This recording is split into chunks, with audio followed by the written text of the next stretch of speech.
Donald Trump ने ऐलान किया है कि वर्ल्ड हेल्थ ऑर्गेनाइजेशन से अमेरिका ने अपने सारे संबंध तोड़ लिए हैं। ट्रंप ने संगठन को पूरी तरह से चीन के नियंत्रण में बताया है। अमेरिका में पिछले 24 घंटों में 1225 पीड़ितों की मौत, मरने वालों की अब तक की संख्या 1,02,798 हुई।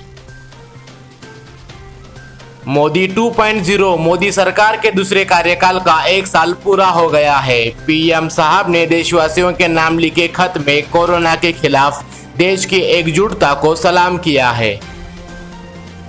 चीन के साथ तनाव पर यूएस से बोले राजनाथ, बातचीत से ही सुलझाएंगे विवाद।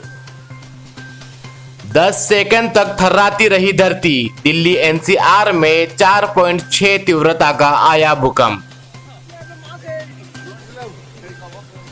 असम में बाढ़ से बिगड़े हालात, 11 जिलों के 2,72,000 लोग प्रभावित, 2,678 हेक्टेयर में फसलों का नुकसान।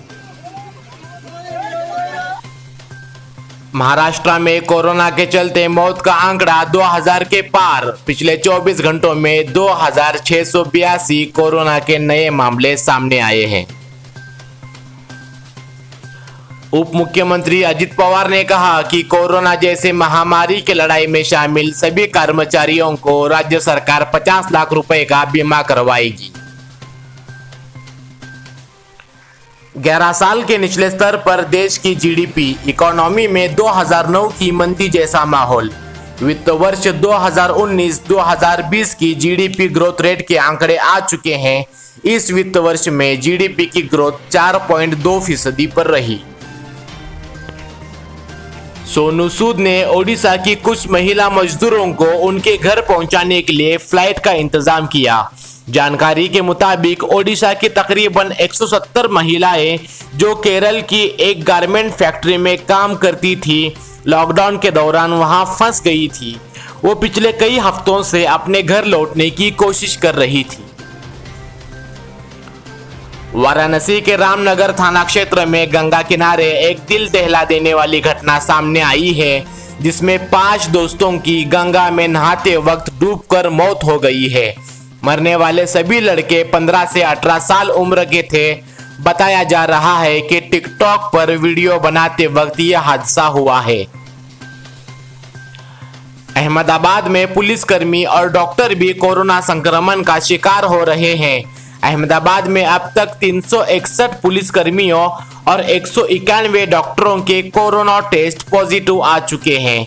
इनके अलावा बीमारी से 3 पुलिसकर्मियों की मौत भी हो चुकी है। राजस्थान के उप मुख्यमंत्री सचिन पायलट ने कहा, हमें कोरोना के साथ अब जीना होगा, लॉकडाउन कोई समाधान नहीं।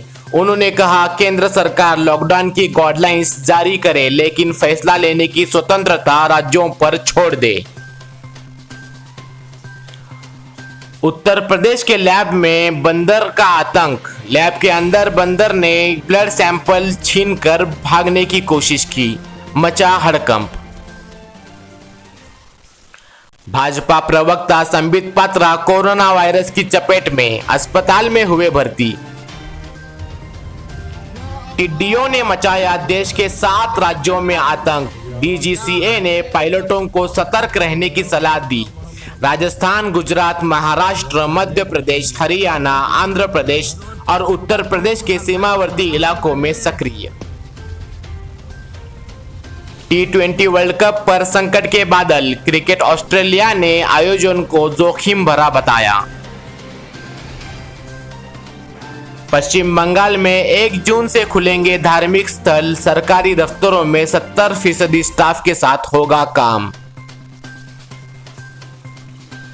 15 जून तक बढ़ सकता है लॉकडाउन 5.0, सरकार आज कर सकती है बड़ा ऐलान।